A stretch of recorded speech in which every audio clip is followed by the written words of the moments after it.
입에 익숙하지 않은 이름들, 단어들을 읽으시느라 수고하셨습니다. 또 이 앞에 강단에 오면 눈이 또 더 아른거릴 때도 있어요. 긴장해서 안 돌아가기도 하고.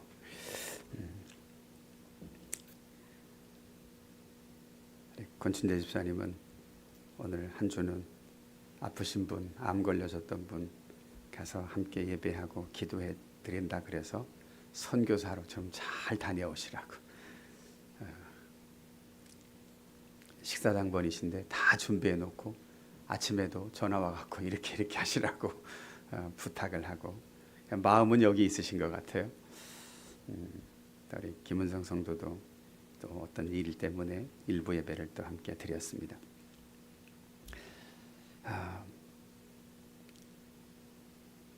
우리의 삶은 좋다고 해서 다 좋은 것만은 아닌 것 같습니다. 나쁘다고 해서 100% 나쁜 일은 없습니다. 좋고 나쁜 일은 늘 언제나 공존합니다. 마치 양날의 검처럼, 동전의 양면처럼 말이죠. 에덴 동산이 환경적으로는 완벽합니다. 이보다 완벽할 수는 없습니다. 그런데 놀라운 건 그 속에서, 완벽한 속에서도 죄를 짓습니다. 참 놀랍지요? 정말 그게 기적입니다. 홍수도 마찬가지죠. 온 인류가 죄를 통해서 홍수를 경험했으면 그 후에 인류는 정신 차려 살아갈 것 같습니다. 또 그래야 되고요. 그런데 우리가 성경을 귀를 기울였던 것처럼 그들은 홍수라고 하는 큰 심판을 통해서 심판받지 말아야지 이렇게 생각을 하고 순종하고 하나님을 경외하는 삶을 살았으면 좋았을 터인데, 그렇지 않고 심판이 와도 살아남는 방법이 뭐냐, 이 생각을 하네요. 그리고는 그들이 모여서 돌 대신에 벽돌을 굽고 높이 탑을 쌓고 우리가 우리의 이름을 내자는 거예요. 그리고 흩어짐을 면하자라고 하는 하나님을 향한 저항이고 하나님을 향한 대적입니다. 그게 사는 길이라고 그들은 생각했던 것 같습니다. 그런데 사는 길은, 복받는 길은 그렇게 자기들끼리 모여서 하나님을 향해 대항하고 대적하고 흩어지지 않으려고 하고 심판이 와도 살아남으려고 하는 몸부림은 사람이 볼 때는 너무나도 좋아 보였습니다. 그러나 하나님 앞에서는 그게 사는 길이 아니라는 겁니다. 그래서 이 땅에서도 보면 사람들은 성공이라고 말하지만 그 성공이 그 사람에게는 복이 아닌 경우가 너무나도 많습니다. 어떤 때는 사람들이 볼 때는 실패요, 긍휼이요, 자비가 필요한 사람처럼 있는 경우가 있지만 그 사람은 오히려 그 실패가, 그 역경이 오히려 복으로 바뀌어지는 근원이 되기도 합니다. 원동력이 되기도 합니다. 그래서 실패 속에 진짜 점점 나락으로 빠져드는 경우도 있지만 어떤 사람은 그 실패를 통해서 다짐을 하죠. 오히려 하나님 앞에 말씀대로 살아가기로 결심하죠. 그래서 제가 한 30여 년 전에 말씀을 보면서 그렇게 기도했던 적이 있습니다. 하나님, 빨리 실패하게 해주세요. 나이 먹어서 실패하면 안 되니 빨리 실패하게 해주세요. 그걸 즉 다른 말로 바꾸면 내가 아무것도 할 수 없다고 하는 것을 온몸으로 알게 해주세요. 이론이 아니라 내 마음대로 안 되는구나, 내 계획대로 안 되는구나. 그러면 어떻게 돼요? 어떻게 해야 될까요? 창세기 11장에 있었던 사람들은 또 다른 계획을 세웠습니다. 더 열심을 냈습니다. 오늘날로 표현하면 건축 기술과 문명과 기계와 과학과 이 모든 것들을 발달시켜서 하나님의 심판이 와도 어려움이 와도 살아남을 수 있는 방법, 그것을 끊임없이 연구했습니다. 사람들이 볼 때는 성공이죠. 대단하죠. 말씀에처럼 우리 이름을 내죠. 즉 이제는 신의 영역에까지 도달했다. 이런 이야기들을 우리는 뉴스를 통해서 종종 봅니다. 그러나 성경과 역사를 통해서 우리가 알 수 있는 것은 그것은 사는 길이 아니라 죽는 길입니다. 여러분, 우리가 아는 것처럼 핵폭탄을 만든 이유가 뭐예요? 핵폭탄을 만든 이유는 싸움을 멈추기 위해서 만들었어요. 무서운 게 있으면 싸우지 않겠지. 이 의도로 만들어진 거예요. 그런데 누군가가 핵폭탄을 갖고 있으니까 어떻게 해야 돼요? 상대방은 위협을 느껴요. 그러니까 또 어떻게 하죠? 나도 가지고 있고 싶은 거예요. 북한이 왜 핵폭탄을 만들기를 원해요? 불안하거든. 그러니까 그거 하나 갖고 있어야 안전한 보험이라고 생각이 드는 거예요. 원래 의도는 그게 있으면 다 모두가 무서워서 전쟁하지 않겠지, 싸우지 않겠지, 그런 마음이었는데 결과는 뭐예요? 아니게 된 거예요. 너도 나도 갖기를 원하는 거죠. 왜? 각자 자기를 보호하기 위해서. 의도는 좋았지만 방향이 바뀌어지고 결과는 전혀 의도와는 상관없는 열매를 맺는 경향이 얼마나 많은지 모릅니다. 따라서 우리가 고백할 수 있는 것은 그 모든 여정, 실패 같으나 끝이 아니고 성공 같으나 완전함이 아니라고 하는 것, 여전히 그 모든 것은 여정 속에 있고 과정 속에 있다고 하는 겁니다. 우리가 그것을 느낀다면 우리는 어떻게 살아갈 수 있을까요? 오늘 주어진 하루의 삶에 충실하는 겁니다. 열심을 다하는 거예요.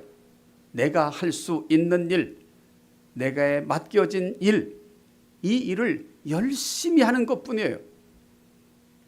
따라서 조금 좋은 결과가 일시적으로 맺혀졌다고 해서 교만할 필요도 없고 우월감에 사로잡힐 필요도 없고 조금 힘들다고 해서 심한 열등감 속에 사로잡혀서 인생 모든 것들을 다 포기하는 상황으로 가서도 안 되죠. 하나님의 크심, 우리는 긴 여정 속에 한 부분에 서 있는 것뿐이지 그게 다가 아니라는 겁니다. 하나님의 역사가 바로 그렇습니다. 에덴 동산에서 아담과 하와가 불순종했을 때 죽으리라 하셨는데 그 죽임으로 끝이 아니었습니다. 하나님의 한없는 은혜와 긍휼과 사랑과 자비를 통해 그들에게 살 수 있는 길이 열려진 거죠. 노아 홍수 때도 마찬가지였습니다. 노아라고 하는 하나님의 사람을 준비시켜서 그를 통해서 또 다른 인류가 시작이 되게 되었지요. 그런데 하나님을 경외하는 삶을 살았으면 좋았을 것을 그들은 여전히 하나님을 대적하네요. 어쩌면 이런 말씀들을 통해서 우리가 알 수 있는 게 있습니다. 사람은 선하다고 말할 수 있습니까? 악하다고 말할 수 있습니까? 성선설, 성악설을 질문하는 게 아닙니다. 우리 자신을 보고 인류의 역사를 보고 성경을 보면 사람은 선하지 않은 것 같습니다. 그렇다고 선한 사람이 없나? 사람에게 선한 모습이 없나? 그 얘기가 아니에요. 사람은 참 악합니다. 그런데 그 악이 뭘까요? 악은 하나님을 대적하는 일입니다. 하나님의 품 안에 있으면 안전한데 그분의 선한 인도대로 살아가면 복인데 우리는 어떻게 살아가려고 하냐면 내 맘대로 살고 싶어요. 이걸 바꿔 표현할까요? 내가 왕이 되고 싶은 거예요. 내가 주인이 되고 싶어하고 나는 우월감 속에 자랑하고 싶어요. 바꿔 표현하면 허영심이에요. 그게 모두에게 있습니다. 어린 아이든 어른이든 100세 된 분이든 아픈 분이든 누구든 다 있습니다. 그래서 현재 자랑할 게 없으면 뭘 자랑해요? 과거를 자랑하는 거예요. 에? 우리 모두가 그래요.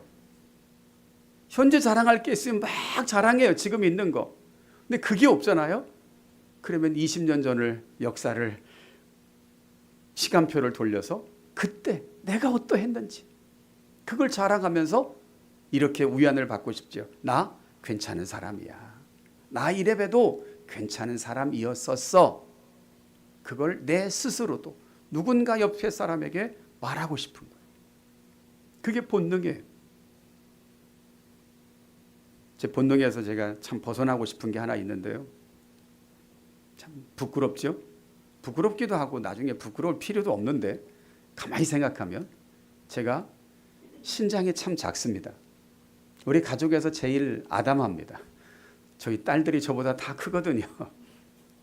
근데 제 안에 본능이 하나 아직도 있어요. 뭐냐면 사람들하고 있을 때 높은 곳이 있으면 자꾸 거기에 올라서려고 해요. 이게 그냥 젊을 때, 청년 때, 학생 때는 그럴 수 있잖아요. 근데 이제 60 다 된 내가 뭐 키가 좀 크면 어떻고 작으면 좀 어떻겠어요? 근데 아직도 그게 있어요.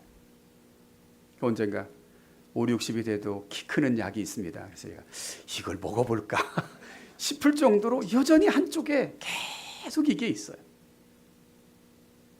어떻게 보면 자유롭거든요. 괜찮거든요.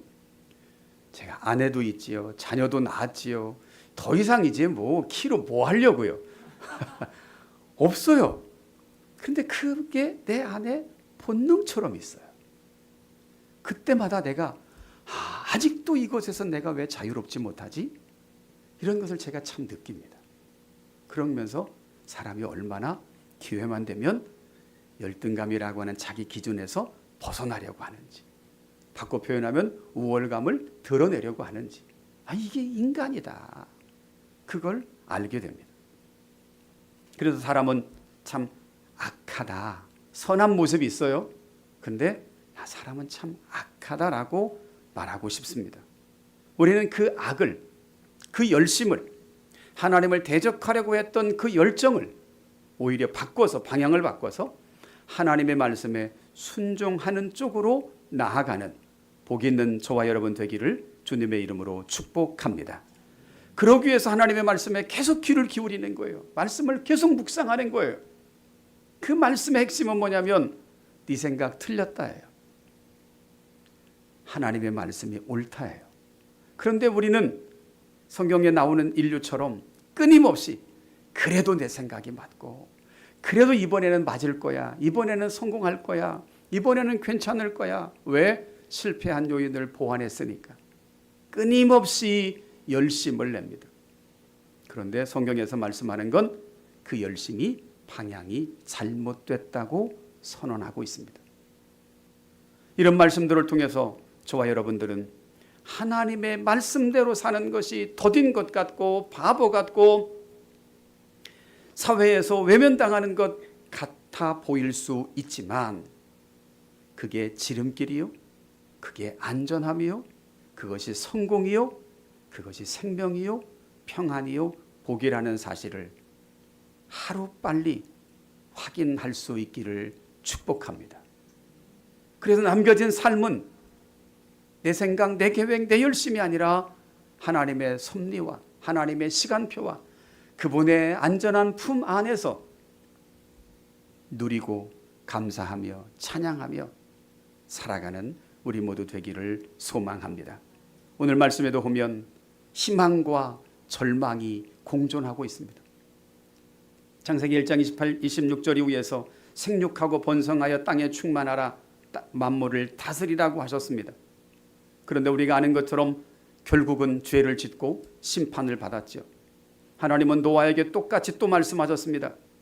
그런데 11장 지난주의 말씀 속에서 그들은 또 약 111년이 지난 후에 하나님을 조직적으로, 공동체적으로, 자기들의 열심으로, 건축술로 하나님을 대적하는 상황이 왔습니다. 결과는 뭐예요? 흩어짐입니다. 언어가 나누어지는 겁니다. 함께 모여 살 수 있었던 것이 아니에요. 그러면 그 이후에 하나님은 실패하신 걸까요?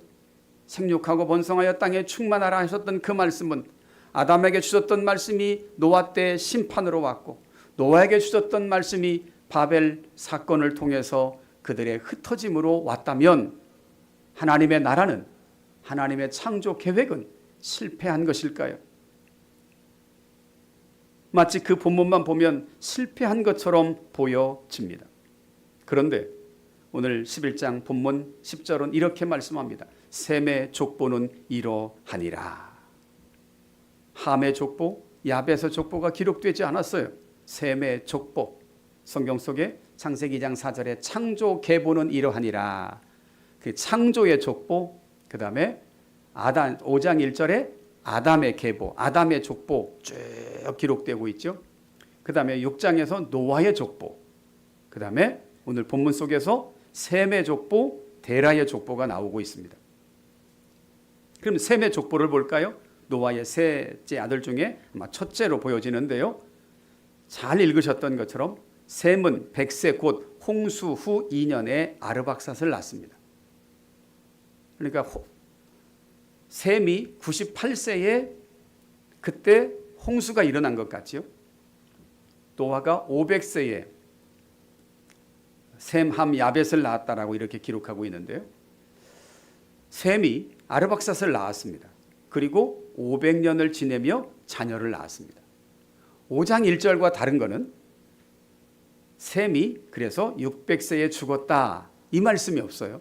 몇 세에 죽었다. 그러나 5장 1절에 보면 아담이 130세에 셋을 낳고 800년 동안 자녀를 낳다가 930세에 죽었다. 이렇게 말씀이 계속 반복되죠. 그런데 오늘 본문은 셈의 족보는 몇 세에 누구를 낳고 몇 년 동안 자녀를 낳았다라고만 돼 있지 몇 세에 죽었다는 말은 기록되어 있지 않고 있습니다. 그게 좀 차이입니다. 그러면서 아르박삿은 35세에 셀라를 낳고 셀라를 낳은 후에 403년을 지내며 자녀를 낳았다. 셀라는 30세에 에벨을 낳았다. 에벨을 낳고 403년을 지냈다. 에벨은 34세에 벨렉을 낳았습니다. 그런데 이 벨렉이라고 하는 게 기점이죠. 전환점, 분기점입니다. 10장 25절 볼까요? 에벨은 두 아들을 낳고 하나의 이름은 벨렉이라 하였으니, 왜 벨렉이라 이름을 했느냐? 그것은 그때 세상이 나뉘었다. 그러면 이때에 바벨 사건이 있었던, 세상이 나뉘어 버린 거예요. 어떻게? 하나님께서 언어를 혼잡하게 하심으로 각 나라와 민족과 방언이 나누어지게 된 거예요. 그것을 10절 이후 속에서 누가 몇 세에 누구를 낳았다라고 계산을 하니 홍수 이후에 약 111년 만에 바벨 사건이 퍼진 거예요. 사람들은 참 빠른 시간, 짧은 시간 안에 하나님을 대적하는 일에 하나가 됐고 앞장섰던 것을 보게 됩니다. 우리가 경험하고 있는 것처럼 지금도 세계가 얼마나 빨리 달라지나요? 예전에 휴대폰 나온 뒤로, 휴대폰 나온 지가 100년 된 게 아니잖아요. 뭐 한 불과 몇 년입니까? 20 몇 년밖에 되지 않아요. 휴대폰 나온 지가. 그 전에 제가 결혼하고 나서도 삐삐를 했었거든요. 근데 얼마나 빠른지요. 2년에 한 번씩 달라지고, 지금은 뭐 컴퓨터도 뭐 6개월에 한 번, 얼마에 한 번 계속 업그레이드 되잖아요. 얼마나 빠른지요. 111년 만에 이런 일들이 벌어졌습니다. 그 다음에 17절 볼까요? 벨렉을 낳은 후에 430년을 지내며 자녀를 낳습니다. 그 다음에 루우를 낳고 수룩을 낳고 나홀을 낳고 나홀이 데라를 낳았습니다. 그러면서 26절에 이렇게 마무리하네요. 데라는 70세에 아브람과 나홀과 하란을 낳았더라. 그리고 데라는 또 지내면서 몇 년 동안 자녀를 낳았다 이 말씀이 없어요. 동일하게 어디에도 그랬어요? 5장에서도 그러했어요. 5장에서도 보면 계속 아담으로부터 시작해서 몇백 년 동안 자녀를 낳다가 몇 세에 죽었더라 이렇게 나오는데 5장 32절은 노아는 500세 된 후에 셈과 함과 야벳을 낳았더라 라고만 돼 있지, 그 이후에 몇 년을 살면서 자녀를 낳았다는 말이 없는 거예요. 그러면 노아는 아들 3명만 낳은 거예요. 그런데 오늘 본문도 그러네요. 데라는 몇 명만 낳아요? 똑같이 3명만 낳아요. 그런데 인류의 시작인 아담도 성경 속에 많은 자녀를 낳았는데 기록된 이름은 3명밖에 없어요. 가인과 아벨과 세 번째 아들인 셋. 이 3명만 기록이 되어져요. 그런데 이유가 뭘까라고 생각해 보면 시작을 의미해요. 아담은 시작이죠. 인류의 시작. 노아는 또 어때요? 새로운 시작이죠. 그 다음에 데라의 족보는 이러하니라 라고 해서 사실은 데라로 시작해서 새로운 시작이 됩니다. 그런데 또 한 가지 좀 다른 것은 셈의 족보는 이러하다라고 해서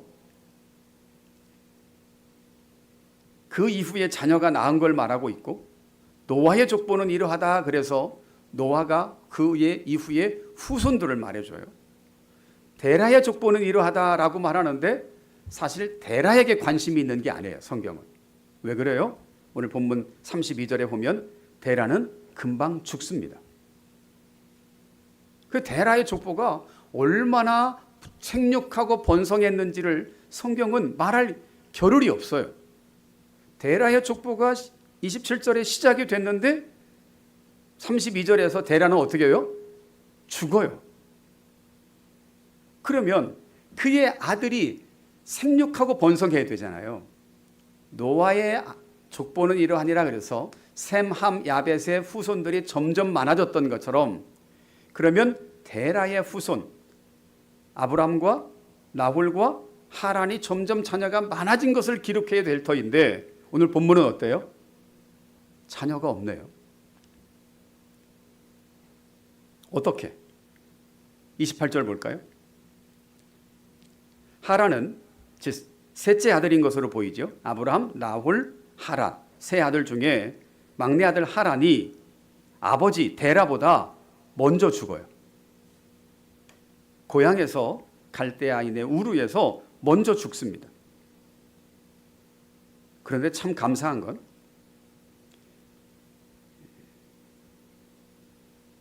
하란이 일찍 장가를 가요.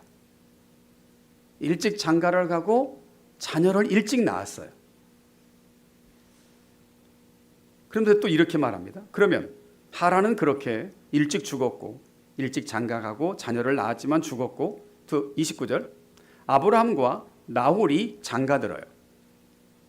근데 아브라함의 아내의 이름은 사레입니다. 나홀의 둘째 아들의 아내의 이름은 밀가입니다. 그런데 밀가를 설명해 주네요. 밀가가 누구냐? 데라의 셋째 아들 하란이 장가들어서 낳은 딸입니다. 그러니까 나홀은 누구하고 결혼을 해요? 조카하고 결혼하는 거예요. 이때는 근친상간이 다 일상이 되었기 때문입니다. 그리고 하란은 밀가만 낳은 게 아니라 또 이스가라고 하는 또 자녀가 있었다고 29절은 우리들에게 말씀해 줍니다. 그러면 30절은 또 이렇게 우리에게 설명해 주죠. 아브라함의 아내 사레가 있는데 사레는 임신하지 못했다. 임신하지 못했다. 불임이다. 그래서 자식이 없었더라. 임신하지 못한다, 불임이라고 하는 것은 모든 게 뿌리째 뽑혀버렸다는 거예요. 그럼 이게 뭐예요? 희망이 있습니까? 없어요. 절망이죠. 30절은 그렇게 우리들에게 설명을 해줍니다. 그러면 희망은 뭐예요? 나홀이나 하란의 후손들을 통해서 얼마나 많은 후손이 생육하고 번성하는지 기록해야 될 터인데 성경은 이렇게 말해줍니다. 31절. 데라가 그 아들 아브람과 하란의 아들인 그의 손자 롯과 그의 며느리 아브람의 아내 사레를 데리고 갈대아인의 우르를 떠납니다. 그리고 목적지는 가나안 땅으로 가고자 해서 갈대아 우르를 떠나서 좀 북쪽으로 서쪽으로 하란이라고 하는 지역에 거류하게 됩니다. 그리고 마지막 32절은 데라가 죽습니다. 그러면 이 오늘 본문 속에서만 보면 27절에 기록되어 있는 데라의 족보는 이러하니라 라고 한 말씀이 설득력이 있나요 없나요? 앞에서 셈의 족보처럼 누가 누구를 낳고 몇백 년 동안 자녀를 낳고 그 이후에 계속 끊어지지 않고 이어져야 될 터인데 27절에 시작된 데라의 족보는 사레가 임신하지 못하죠. 불임이라는 단어가 뿌리채 뽑혔다는 의미죠. 이제 끝인 거예요. 그 다음에 나홀은 장가들었다고만 말했지 자녀가 있고 그 이후에는 또 관심도 없어요. 그 다음에 하란은 이미 죽었고 그의 아들 롯을 데리고 아직 롯도 장가들지 않았지요. 이런 상황에서 데라는 죽었습니다. 그러면 오늘 본문만 보면 데라의 족보는 마치 윤격 폭탄을 맞은 것 같은 겁니다. 희망이 없어요. 금방 다 사라져버릴 것 같은 거예요. 이름조차. 특별히 성경은 30절에서 사레는 임신하지 못했다. 자식이 없었다. 라고 하는 말씀이 참 특별합니다. 왜냐하면 앞부분에서 지금까지 하와 빼고 여인의 이름이 등장하지 않았거든요. 다 남성 중심으로 누가 누구를 낳고 이것만 기록했지 여인에게 있어서 불임이 있었다. 그런 거 기록하지 않았거든요. 그런데 오늘 본문은 특별히 사레는 임신하지 못했다. 자식이 없었다. 롯은 아직 혼자였고 그런데 데라는 죽었다. 그렇다면 27절에 데라의 족보는 이러하니라 라고 하는 말은 앞뒤가 맞아 보이지 않습니다. 그러면 데라의 족보는 어떻게 계속 되어질까요? 끝일까요? 창세기 12장 이후부터 데라의 족보는 계속 되어집니다. 그 과정을 하나님은 아브라함을 통해서 자세하게 오랜 시간 동안 우리들에게 기록해 주고 있습니다. 앞에서 잠시 언급한 것처럼 30절에 이런 상황이 우리의 순간순간의 상황일 수 있습니다. 절망 같아요. 뿌리채 다 뽑힌 것 같아요. 끝인 것 같아요. 그런 일들이 우리 앞에 순간순간 얼마나 많은지 모릅니다. 그러나 데라의 족보가 끝이 아니라 계속되어졌던 것처럼 저와 여러분들의 개인의 삶에도 끝이 아니라 하나님을 떠나지 않는 한, 하나님이 우리를 버리지 않는 한 우리의 삶은, 우리의 신앙은, 우리의 역사는 여기에서 끝이 아니라는 사실이 믿어지는 은혜가 있기를 주님의 이름으로 축복합니다. 하나님은 계속 일하십니다. 역사하십니다. 어떻게? 그게 비밀이죠. 우리는 정해진 길을 다 알고 가고 싶어 해요. 그러지 않나요? 뭔가를 하려고 할 때 이게 성공할 거야. 그 확신을 갖고 가고 싶어 해요. 그리고 실패한다고 하면 가기 싫어해요. 그런데 장담하고 100% 확신하는 게 있나요, 없나요? 아무것도 없어요. 우리는 아무것도 없어요. 내가 어제 성공했으니 오늘 성공할 거라고요? 누가 장담해요? 그렇게 되어지면 은혜지요. 감사지요. 안 되어지는 경우들이 얼마나 많은지요. 사기당할 거라고 생각하나요? 전혀 꿈에도 안 해요. 그런데 어느 날 그런 일들이 우리 앞에 다가올 때도 있습니다. 그래서 우리가 할 수 있는 일, 현실의 삶과 선택은 뭘까요? 하나님을 신뢰하며 그분께서 원하시는 삶을 한 걸음 한 걸음 나아가는 것, 그것이 바로 우리가 해야 될 일입니다. 그리고 하나님께서 은혜 베풀어 주시면 시편에서처럼 그분을 찬양하는 거죠. 하나님 감사합니다. 하나님의 은혜입니다. 하나님의 자비입니다. 라고 감사하는 거죠. 여기서 참 이 임신하지 못함으로 자식이 없었다는 말이 왜 이게 더 크게 다가오냐면 아브라함이라고 하는 이 이름의 뜻에 존귀한 자라는 뜻이 있습니다. 존귀한 자. 그러면 사레라는 이름의 뜻은 뭐가 있냐면 비슷해요. 그래서 이걸 요약하면 공주라는 뜻이 있습니다. 사레라는 이름에. 그러면 아브라함은 존귀한 자죠. 사실 사레도 존귀한 자인 거예요. 공주지요. 그러면 이 존귀한 자와 존귀하고 존경받던 공주가 함께 결혼하면 무엇을 기대해요? 더 풍성함과 넉넉함과 평안함과 모든 것들을 기대하지요. 그런데 중간 결과는 뭐냐면 임신하지 못해요. 상상할 수 없는 일이죠. 전혀 상상하지 않았던 일이죠. 임신하지 못해요. 자식이 없어요.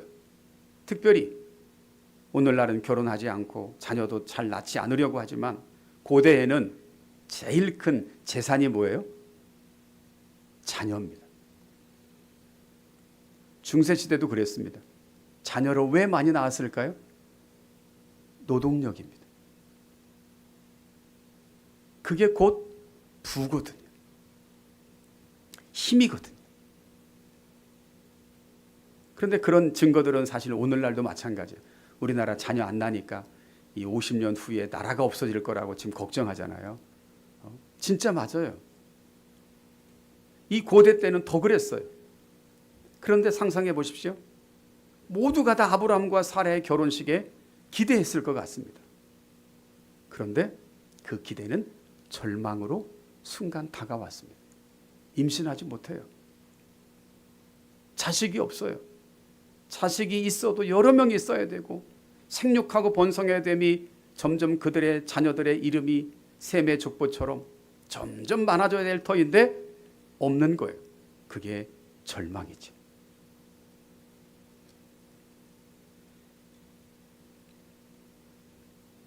그러나 절망처럼 보였던 이 모습은 끝이 아닙니다.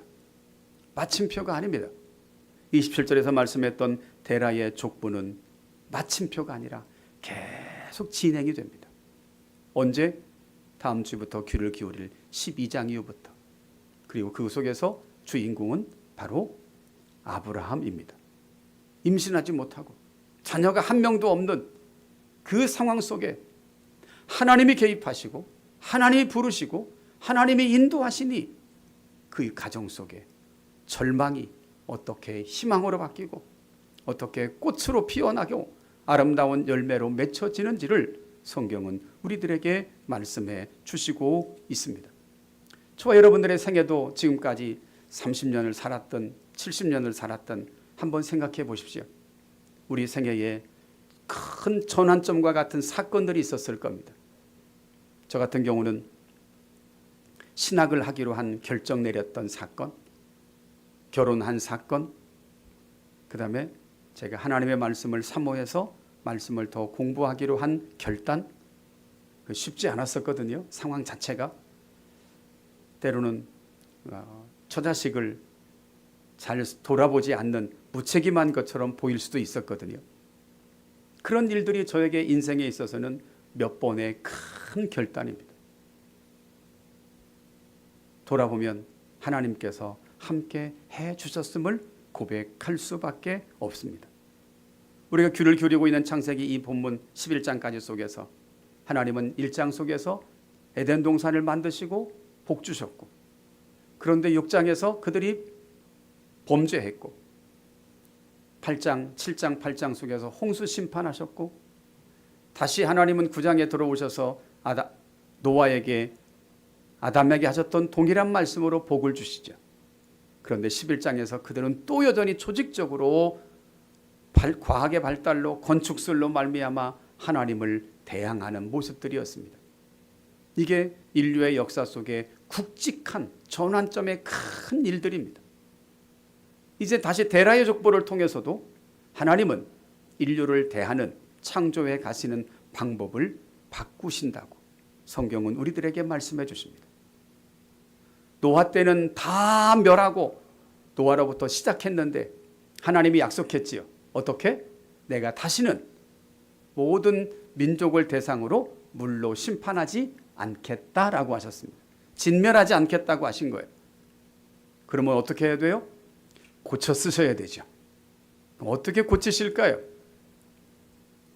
하나님은 아브라함을 어떻게 훈련하시고 어떻게 양육하시는지 그 여정을 통해서 오늘 우리들에게도 그 하나님은 우리들을 아브라함처럼 양육해 가시고 훈련시켜 가신다고 하는 사실을 자세하게 보여주십니다.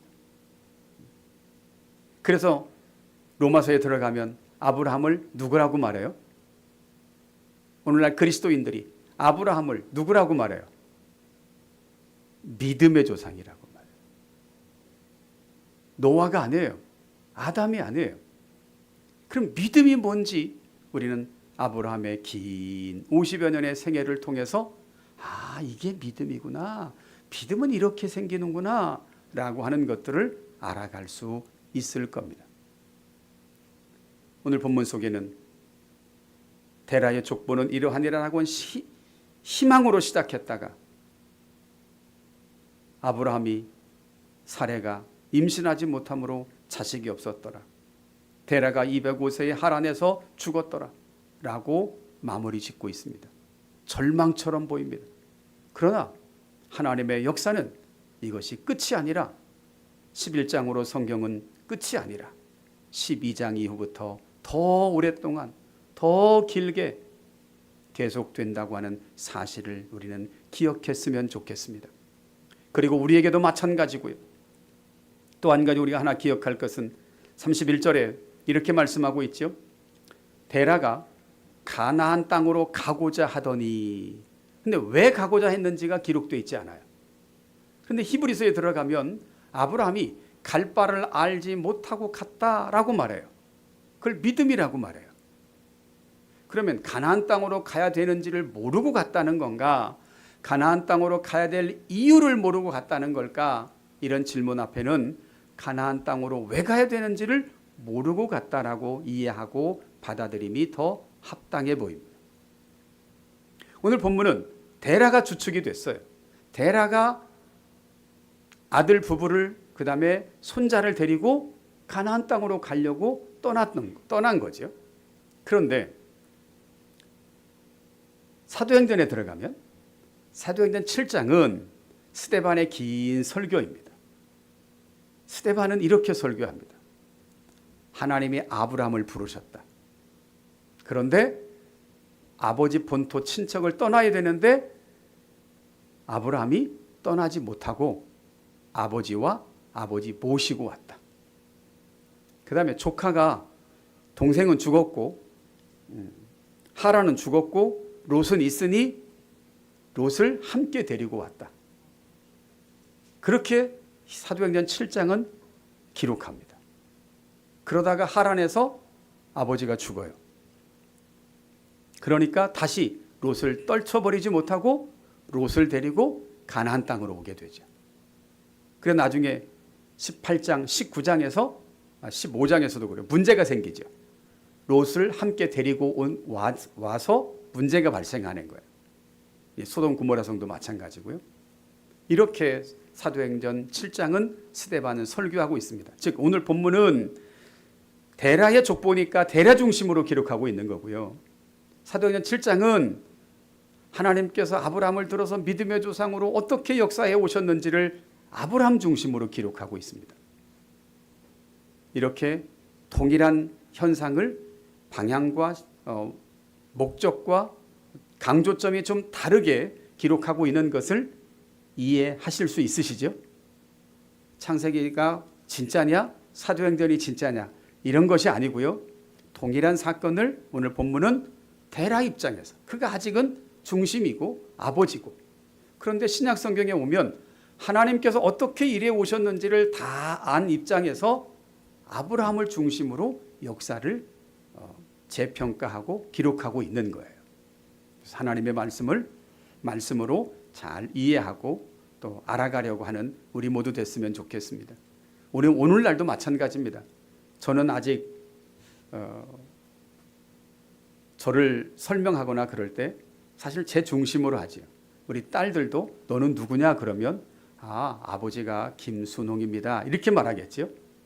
그러나 반대로 제가 이제 나이 먹어서 늙어가고 우리 자녀들이 어른이 되고 성장이 돼서 사회의 기준이 되고 있다면 저는 어떻게 설명이 되어질까요? 김은성 아버지 이렇게 되겠죠. 김은지 아버지. 그러니까 자녀가 중심이 되는 거예요. 나를 설명이 될 때. 마치 성경 속에도 그런 것으로 우리가 받아들여지면 문제가 되지 않을 거고요. 따라서 오늘 본문을 보면 하나님께서 셈의 족보가 이러하고 그런데 데라의 족보가 시작이 되면서 마치 임신하지 못하는 불임, 뿌리채 뽑혔다고 하는 것, 그리고 하라는 죽었고 롯도 결혼하지 못한 상태에서 데라는 죽는 모습을 기록하므로 절망처럼 보여지지만 이것이 끝이 아니라 하나님은 어떻게 또 이 절망처럼 보여지는 데라의 족보를 하나님의 거대한 창조의 역사를 계속해서 이어져 가는지 작은 희망을 남겨둔 채 12장 이후로 우리들을 안내하고 있습니다. 따라서 저와 여러분들의 현실의 삶 속에서 힘들고 어려운 일들이 순간순간 있지만 그것이 끝이 아니라 그것이 다가 아니라 포기하지 말고 절망하지 말고 또 잘 된다고 해서 우월감과 교만함 속에서 하나님을 대적하는 어리석은 자가 되지 않고 오히려 하나님을 더 경외하고 하나님을 더 가까이 하고 하나님의 말씀대로 살기로 반복해서 결심하며 살아가는 저와 여러분들 되기를 주님의 이름으로 축복합니다.